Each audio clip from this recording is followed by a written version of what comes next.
के बाद सिद्दीकी अब्दुल कुद्दूस रुकन रुकने तौसीफ इस्तेकामत कमेटी डिस्ट्रिक्ट जालना, इनको मैं दावत देता हूँ कि वो आए और अपना इज़हार ख्याल पेश करें।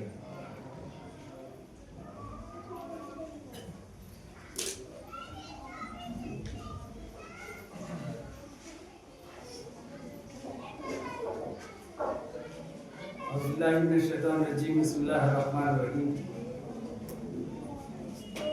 ला यस्मऊना फीहा लग़वन वला किज़्ज़ाबा। सदक़ल्लाहुल अज़ीम वल मौलाल करीम।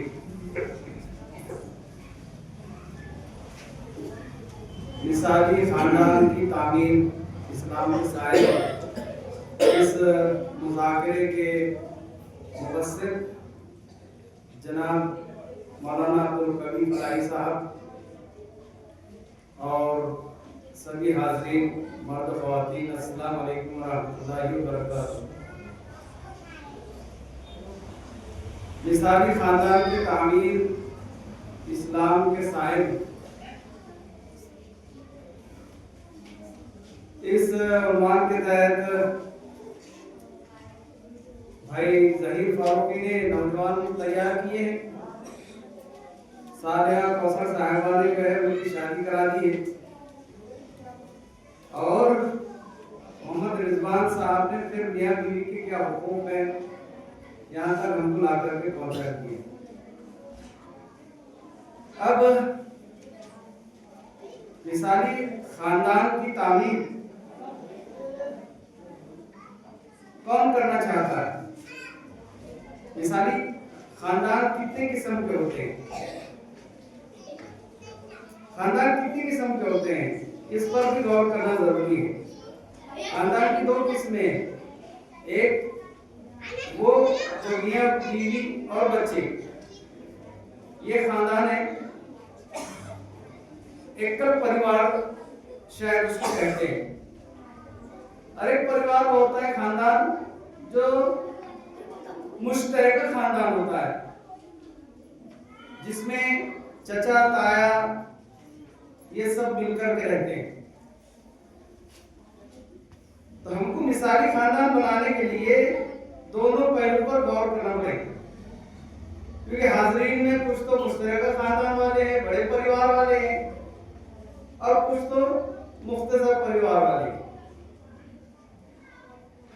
तो ये अभी मैं फिर भी इस पर नहीं जाना चाह रहा, लेकिन हमको इस पर होमवर्क करना चाहिए। कौन बनाना चाहता है? आपके ज़हन में क्या सवाल आ रहा होगा? जमात इस्लामी बनाना चाहिए? नहीं, हर एक को लेना पड़ेगा कि मुझे मेरा खानदान मिसाली खानदान बनाना है, मुझे मेरा खानदान मिसाली खानदान बनाना है। फिर ये हमको सबको मालूम है कि इस्लाम के साए में ही इस्लामी मिसाली खानदान बन सकता है। इस्लाम के साए में ही मिसाली खानदान बन सकता है। और आज जितनी मालूमात इस्लाम की है, तो अल्हम्दुलिल्लाह मुस्लिम खानदान कुछ ना कुछ मिसाल रखते हैं अपने अंदर, जो दीगर अक़वाम को अट्रैक्ट करते हैं, अपने तरफ राग़िब करती हैं। हमारी बच्चियों का पर्दा बहुत ज्यादा जो है मुतासिर करता है। तो दूसरी बात ये कि मिसाली खानदान कौन बनाना चाहता है, और तीसरी बात ये कि इस्लाम के साए में ही मिसाली खानदान बन सकता है। मतलब ये कि फिर हमको अपने खानदान में से गैर इस्लामी तालीमात को निकालना पड़ेगा। गैर इस्लामी जो बातें हैं उनको निकालना पड़ेगा। तो मिसाली खानदान, बहुत से मिसाली खानदान हैं, मुख्तलिफ मैदानों में मिसाली खानदान है। एक खानदान है जिसमें 12 लड़के हैं और 5 बहनें। उनमें का कोई भी एक भी भीख नहीं मांगता, सब अच्छे कारोबार कर रहे हैं। तो तिजारत वगैरह के लिहाज से एक मिसाली खानदान। लेकिन हमको तमाम मैदानों में और सिर्फ जमीन के मैदान में ही नहीं, आखिरत में भी मिसाली खानदान बनाना है। तो इसके लिए मैंने एक आयत तिलावत करने की कोशिश किया हूं। सूरह अन-नबा की आयत नंबर 35 है, जिसका उर्दू तर्जुमा इस तरह से है कि वहां कोई लघु और झूठ बात ना सुनेगा। इससे मुझे ये समझ में आता है कि हमने जन्नत में रहना सीखना चाहिए। जो खानदान यहाँ जन्नत में रहना सीख रहा है या उसकी कोशिश कर रहा है, तो वो है मिसाली खानदान।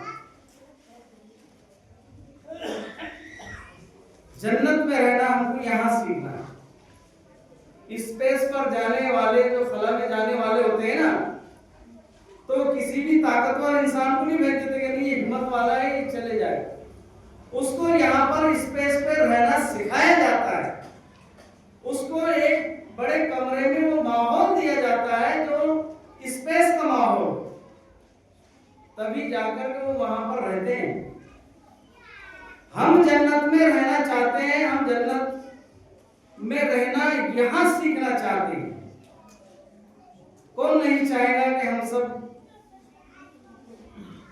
मौत के बाद बिखर जाए। किसी उसको उसका बेटा नहीं मालूम, किसी को उसके बहन नहीं मालूम कहां है क्या है। ख्याल में आ रहा तो पता है कि वो तो बहुत दूर है। आमतौर से एक मिसाली खानदान ऐसा भी होता है कि 4 बेटे हैं, चारों को 4 शटर हो गए, चारों को 4 खेते हो गए, चारों को 4 बंगले हो गए। फिर अब हजरत क्या करना है, क्या ऊपर चले जाना चाहते हैं? अरे इनको यहाँ जो हमने इंतजाम किया है, क्या आप वो जन्नत में भी हमारे साथ रहेंगे? इसलिए मिसाली खानदान बनाना। तो जन्नत में साथ रहना है। जन्नत में रहने का तरीका इस्लाम सिखाता है और इसका यकीन हमको होना चाहिए। इस आयत की रोशनी में मैंने मेरी डायरी में 3 कॉलम बनाए हैं।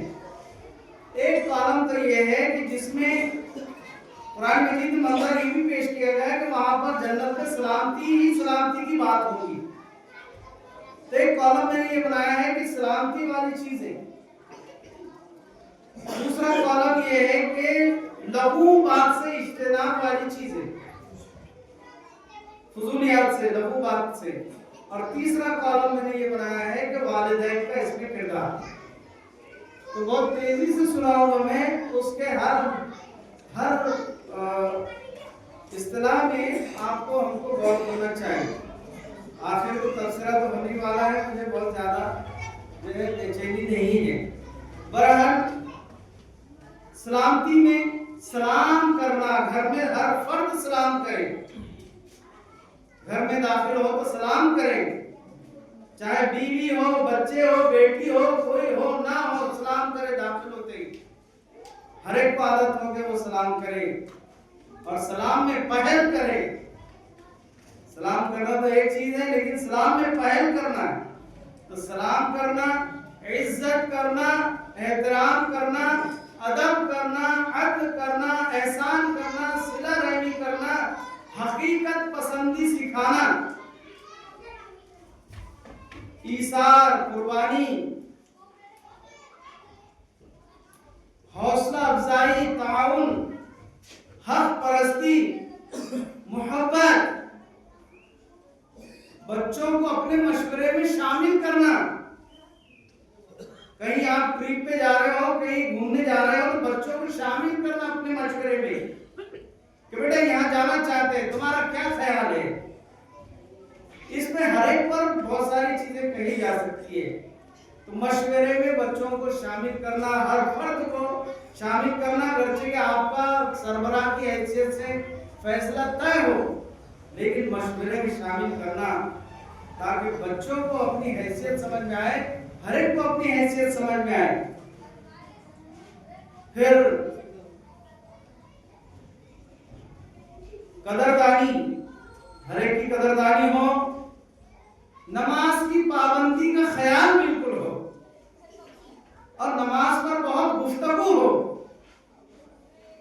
मैंने अगर चंद साल हो रहे हैं, 2-1 साल, थोड़ी नमाज ज्यादा अच्छी सीखा हूं, लेकिन महसूस होता है कि अब भी बहुत सही नहीं सीखा। हम मुतमईन ना रहे नमाज को लेकर के। नमाज को का हुक्म बच्चों को दे, ज़कात, सदकात और हज की जिम्मेदारी आ जाए, हज का मौका तो हज कर ले, ना उसको टालते रहे।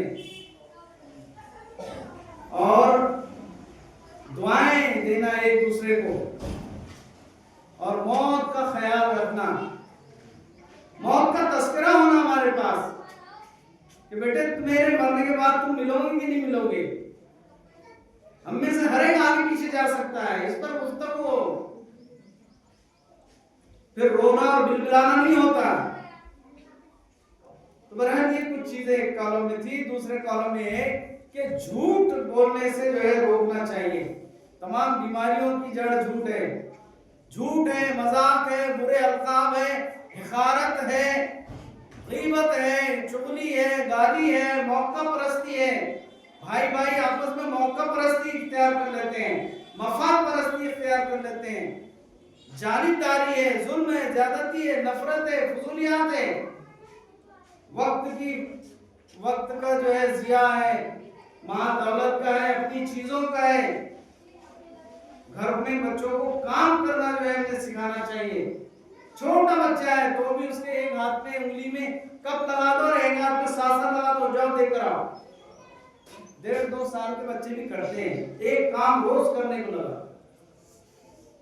फजूलियात से इख्तिराब है, नाकदरी नहीं करना चाहिए और बेतवज्जही नहीं करना चाहिए।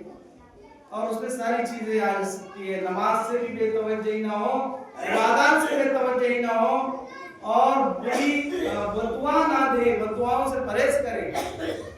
बच्चों को बदुआ देना या आपस में बदुआ देना, बुरा अल्फाज बोल देना, आपको शायद मालूम होगा कि अभी जो अब्दुल रहमान अल सुदैस हैं, इमाम काबा, एक वक्त मेहमानों के दरमियान ये बहुत सता रहे थे उनकी वालिदा को। तो उनकी वालिदा ने उनको बदुआ क्या दी कि जा तुझे खुदा काबे का इमाम बनाए। ये उनकी अपनी जबान का कहा हुआ है। माँ ने कहा जा तुझे खाने काबा का इमाम बनाए। ये उनकी बदुआ थी। आज वो नंबर 1 के इमाम काबा है। तो बदुआ से जो है परहेज करना चाहिए, बुरे अल्फाज से परहेज करना चाहिए। यहाँ तक कि ये सिखाना चाहिए कि अब्बा का नाम लेना है तो साहब कहिए, अपना खुद का नाम लेना है तो भी अच्छे से नाम लेना चाहिए। बहरहाल अब जो है तीसरा कॉलम है।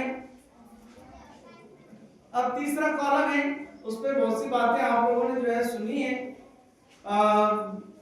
वालिदैन ये तय कर ले कि अब हम बच्चों के लिए नमूना है।